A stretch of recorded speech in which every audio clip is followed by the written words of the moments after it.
They're all in. Under starters orders, and they're away, and they're running in the Sussex, and Riahi is the first to show with On the House, and Silver Season going up to join him now, and in fact to take it up. And it's Silver Season going on from the Blinkered Achieve now. Then comes Belbeleed on the outside of On the House. Motivato has been dropped back to last place. Silver Season setting a blistering gallop from Belbeleed now in a close second. Just in behind him comes Achieve, then On the House, then Tender King, then No Alto. And behind No Alto is the Wonder as they run down towards the home stretch already. Silver Season in the lead from Belbeleed second. They're going a blistering gallop in Europe's richest mile race on a record field at that.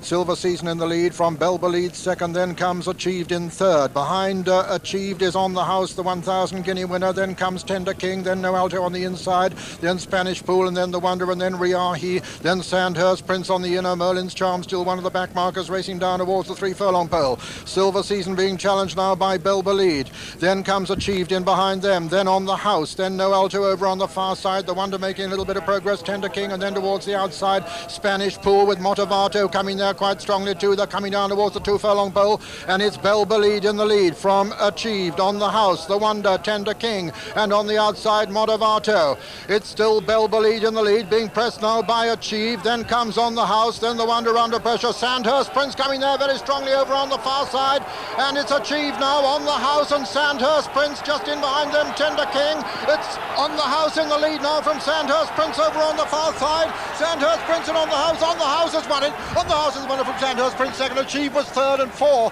came Belbeleed, and then came Tender King, and behind them the Wonder, and then Riahi, and on the near side Spanish Pool, and then Red Sunset and No Alto, and Merlin's Charm, and Silver Season. The long-time leader was last, and so the result of the Sussex Stakes, first number 17, On the House, owned by Sir Philip Oppenheimer, trained by Harry Ragg and written by John Reed. Second was number 13, Sandhurst Prince, owned by Mr. J.C. Thompson and Mrs. C.B. Thompson, trained by Guy Harwood and written by Greville Starkey. And third was number 6, Achieved, owned by Mr. Robert Sangster, trained by Vincent O'Brien and written by Pat. I suppose I could take the blame, but I did say before I went, is there any papers to go with this filly? And the answer came, no, you don't need them for Ireland. So I left it at that until the next morning when the vet came and asked for her papers, passport. I said, well, I haven't got them. And then it was all panic. The chap in Ireland done it for us, Michael Osborne. Without him, she wouldn't have run. And that's it. Just one to go. The Philip, Sonic Lady, and all installed for the Swettenham Stud Sussex Stakes, and they're running. And Sonic just dwells a little bit, probably intentionally, on the part of Walter Swinburne, as his stable companion Scottish Reel goes off to set the running from Bold Arrangement and Pennine Walk and Officio, and Sonic going very close up to them now. But Scottish Reel with the advantage from Bold Arrangement, then Officio, then Pennine Walk and Sonic Lady. Scottish Reel by about 3 lengths from Bold Arrangement, 2 lengths up on Officio, a gap of 4 lengths then to Pennine Walk, and 1.5 lengths then to Sonic Lady, as they begin to race downhill, going at a blistering pace in this Swettenham Stud Sussex Stakes, with Scottish Reel with the advantage, and a clear advantage too at the moment from Bold Arrangement, Officio, Pennine Walk and Sonic Lady, beginning to swing now for home, with under half a mile to run, and Scottish Reel from Bold Arrangement, Officio, Pennine Walk, and then Sonic Lady running down towards the 3 furlong pole. Bold Arrangement trying to get on terms with Scottish Reel, Officio improving too, Sonic Lady towards the outside, Pennine Walk with a tremendous amount to do at the moment, coming down towards the 2 furlong pole. Scottish Reel from Officio, Sonic Lady coming there fast now on the stand side, being chased by Pennine Walk. They're coming down to the furlong pole, and it looks wide open. Sonic Lady on the near side takes a fractional advantage now from Officio. Pennine Walk unleashing a run now on the near side, but it's Sonic Lady. Sonic Lady, as they race up towards the line, has quickened brilliantly, and as they come to the line, Sonic Lady has won it from Scottish Reel and Pennine Walk. That's the 1, 2, 3, with breathing right down Pennine Walk's neck. The Kentucky Derby third, Bold Arrangement. And so the result of the 1986 Swettenham Stud Sussex Stakes, First, number 8, Sonic Lady, owned by Sheikh Mohammed, trained by Michael Stout, ridden by Walter Swinburne. Second was number 3, Scottish Reel, owned by Cheveley Park Stud, trained by Michael Stout, and ridden by Gribble Starkey. And officially, it's a photo for third place, a photo for third. But what a marvellous 1-2 here for Michael Stout as the filly wins her 6th race in 7 hours. Particularly fast, and Thurius is going to go on. Thurius taking him along now. From Rudimentary has gone second, Sykeston over on the far side. Marling's in quite close touch in 4th place. And Thurius has now settled down to a really strong gallop. Thurius going on by about 4 from Rudimentary. He was about 5 up on Marling. Gap then to Sykeston, and behind Sixton on the inside is second set. The back marker is the French challenger Star of Cosine, and a long way behind the remainder. And Thurius passes the 5 furlong pole, clear of Rudimentary in second, Marling third. Then comes second set, 4, 5, Sixton, 6 is Selkirk, 7 Sheikh Albadou waiting in behind him, 8 is Star of Kazin. They spring into the straight. They've got 3.5 furlongs to run. Thurius is still making it, the 3-year-old from Rudimentary. Marling is poised in 3rd place. Then comes Selkirk, then Sixton on the outside, Sheikh Albadou, and second set comes next, and finally Star of Kazin. And it's still Thurius, the leader from Rudimentary. Marling coming there very strongly. Sheikh Albadou being shaken up. Selkirk's coming there strongly towards the right of the picture now. Rudimentary, Marling and Selkirk. Selkirk's come to take it up from Marling. Second set's putting in the challenge now, but it's Selkirk the leader as they race into the closing stages. It's Selkirk with Marling fighting back. Marling is fighting back and gonna win it. Marling is gonna win it at the line. Marling and Selkirk in a photo. Marling and Selkirk in a photo with second set third. It's a desperately close photo. This even still holding up in the ring here, and even £15,000 in one hand, but the price is still there. Punters have come for Soviet Line now, 5-1, and Sayadati looking a lot better than at Royal Ascot now, 11-2 from 8-1, 13-2 bar. Well, there is Nicolot once again, Queen Anne Stakes winner, and a good type of horse, Jimmy. Yes, he is, and I like the way he did it in the Queen Anne at Ascot. He found that second gear. He looked very well in the paddock, and Nicolot should give Michael Hills a really good ride today. And Jeff Ragg, well, he deserves a bit of success too. That's number 2, Nicolot. There's one, Darnay, in the colours of Godolphin. What a year they've had. In fact, 5 of the 6 runners here are Maktoum owned or connected. So that's an interesting observation, or an interesting trend in racing today. He was one of the nicest looking horses in the paddock, I thought. Whether he's up to the standard of 1 or 2 of the others here, well, that remains to be seen. But he is a lovely individual. By Darshan, out of Flawless Image, who was by the Minstrel, so he's a very well bred. I think a mile's his best trip. And didn't he run a race in the Hunt Cup, Joe? Quite an exceptional performance there in the Hunt Cup.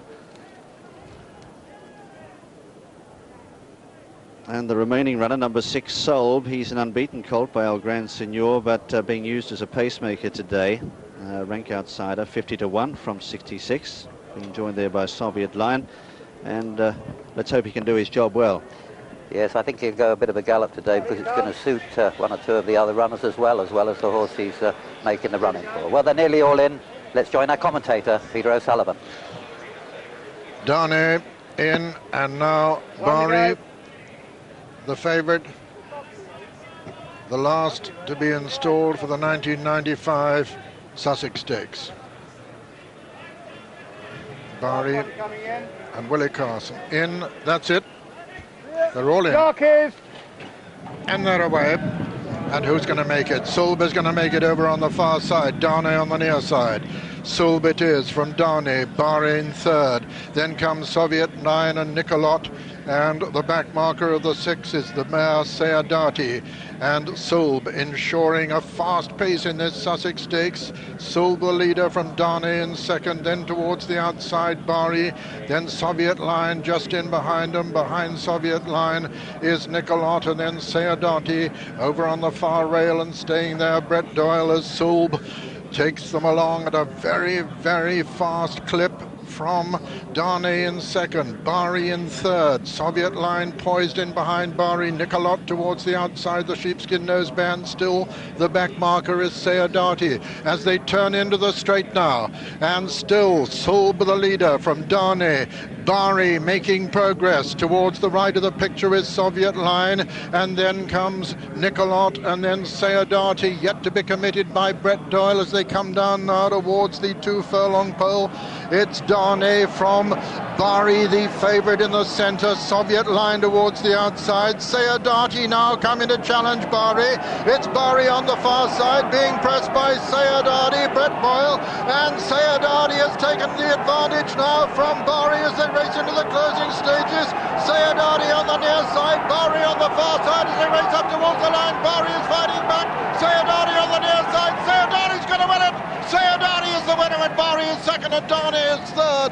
Finishing right over on the stand side and a long way behind him, Soviet Line and Nicolot, and last was Sulb.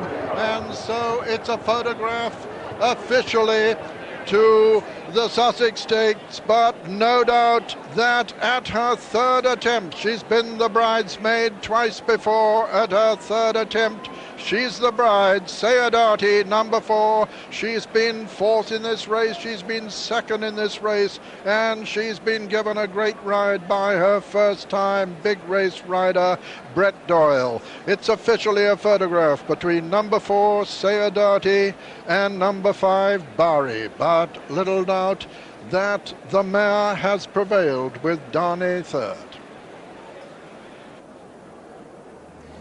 And what a wonderful finale to this Sussex Stakes. It's reminiscent of 3 years ago. And Sayadati gets up on the line in the last 50 yards to beat Bari at the end of a famous race, and see how far the two classic horses have drawn clear of the rest. A good 3 lengths clear of the superb handicapper Darnay, who snatches third place and puts up the run of his life. But what a race this was. Beautiful tactical race. The Hamdan team put in Sulb to make pace for Bari, and Bari at this stage, well, you couldn't call quotes until you look back to Sayadati and see how well Brett Doyle is travelling. There is a steward's inquiry announced. We'll show you why in a moment. Soviet Line would be involved in that. But Willie Carson cruises up to Darnay here with his hands full and thinks, just when do I go and how far am I going to win? But in a few anxious moments he'll look over his left shoulder and he'll see Brett Doyle cruising up on Sayadati. Sayadati, who was so desperately unlucky at Ascot. Well, Brett Doyle had no traffic problems today with a strong pace, and as you can see, comes to take the lead inside the final furlong. But Bari, so brave, battled back. The two of them have drawn clear of Bari. Soviet Line drifting, so as he so often does, hanging badly across the course in 4th place. Having gone a neck, half a length up Sayadati, Willie Carson gets another effort out of Bari on the far side. He's courageous as well as good. But this is a classic animal. A 1,000 guineas winner, remember, Sayadati. A real class act. She's 5 years old, but she hasn't lost her touch. And today, she gives Brett Doyle the great riding moment of his life. Success in the Sussex Stakes after a famous race. Sayadati, officially in a photo, returned 11-2 with Bari, the even money favourite.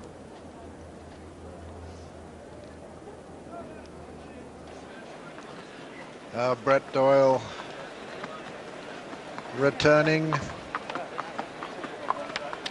after getting a great ride on this mare.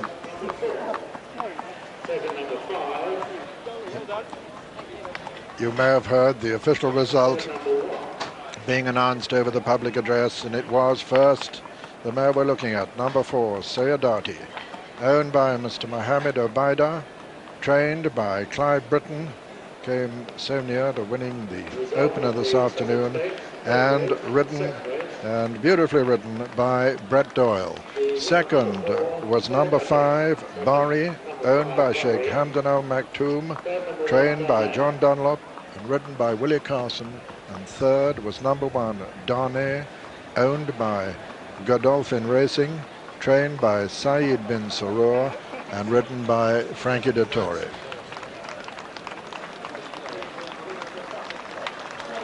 And applause for the heroine of the Sussex Stakes.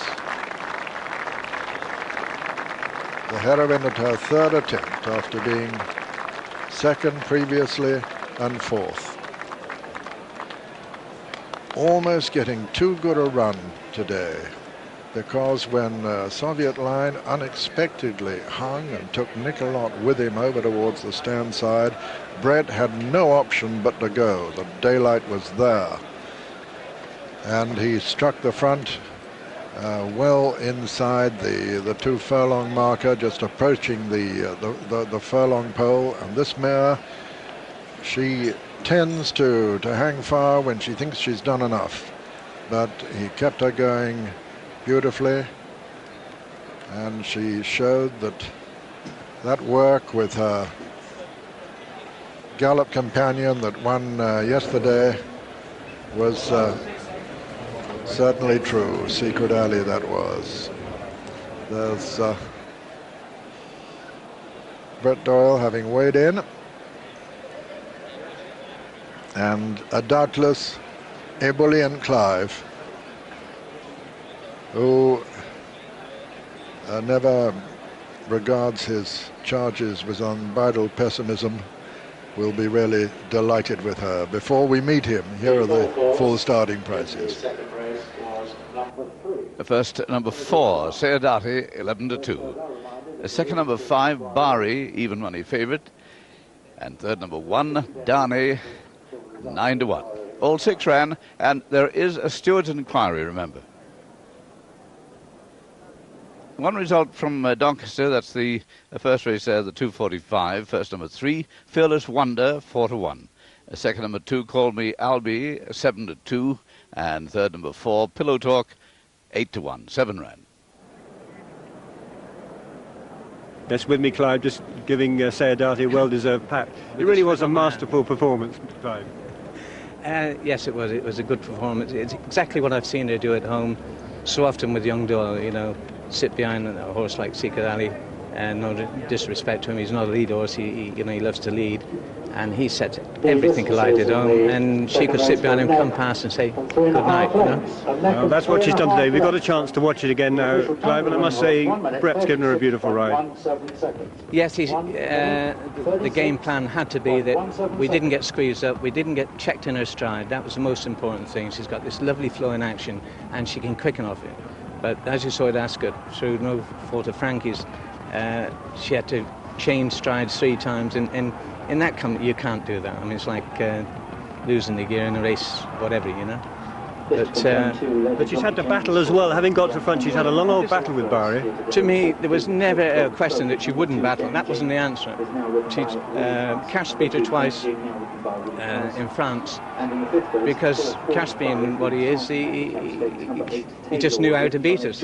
And she's willing to go and win a race, and when she's won a race, she just stays on. And here we are. We've got a chance to see it from another angle, and here is a very good illustration of what you're saying. Yeah. And also a good illustration of the way this young doe's riding now. I mean, it's taken me a few years to bring him on, and I didn't want to bring him on too fast. Now I think he's ready for that. Get your hand down. That's what I hate to see. And I'll give him a right telling off. You see, when a horse has won a race, now what's the jockey want to do this for? The answer, when you've won the race, pull the horse up, get the horse balanced, back into his stride, pull up rhythm. Then you can wave your hands all you want. That's a bad thing to see.